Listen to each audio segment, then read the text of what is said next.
नमस्कार दोस्तों, स्वागत है आपका गब्बर आरटीआई ऑनलाइन पर।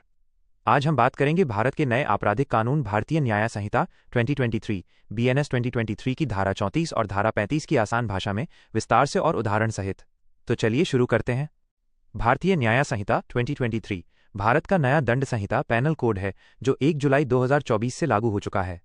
यह पुराने आईपीसी इंडियन पीनल कोड 1860 की जगह ले चुका है और आधुनिक अपराधों व कानूनी सिद्धांतों के अनुसार नया ढांचा लाया है। धारा 34 चीजें जो निजी रक्षा में की गईं। जो कुछ भी निजी रक्षा प्राइवेट डिफेंस के अधिकार का उपयोग करते हुए किया जाता है वो कोई अपराध नहीं है। सरल शब्दों में, अगर कोई व्यक्ति खुद को, किसी और को या अपनी किसी की संपत्ति को बचाने के लिए आवश्यक बल का प्रयोग करता है तो वो अपराध नहीं माना जाएगा, बशर्ते कि बल अनिवार्य और संतुलित प्रोपोर्शनेट हो। आत्मरक्षा का अधिकार तभी लागू होता है जब खतरा वास्तविक और तत्काल हो।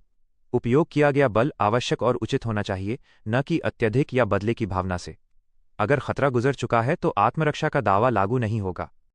उदाहरण, अगर रात में कोई व्यक्ति आपके घर में घुसकर चोरी करने की कोशिश करता है और आप उसे रोकते हैं और उसके खिलाफ आवश्यक बल का उपयोग करते हैं तो वो अपराध नहीं माना जाएगा, क्योंकि आपने आत्मरक्षा का अधिकार इस्तेमाल किया।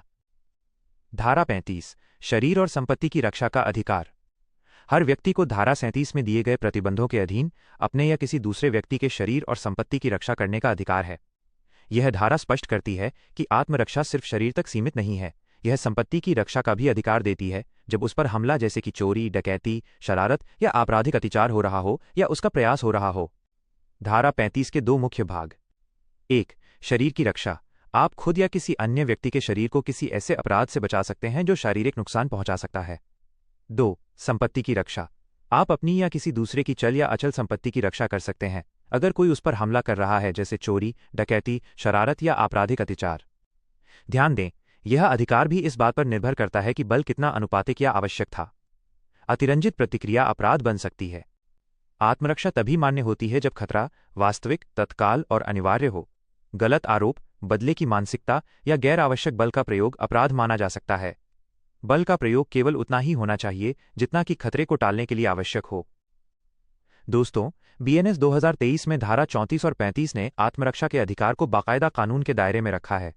इसका मुख्य उद्देश्य है कि व्यक्ति सुरक्षित महसूस करे और वास्तविक खतरों का सामना कर सके, लेकिन अनुचित या अत्यधिक बल का उपयोग न हो। अगर आपको ये जानकारी हेल्पफुल लगी हो तो लाइक, सब्सक्राइब और शेयर जरूर करें।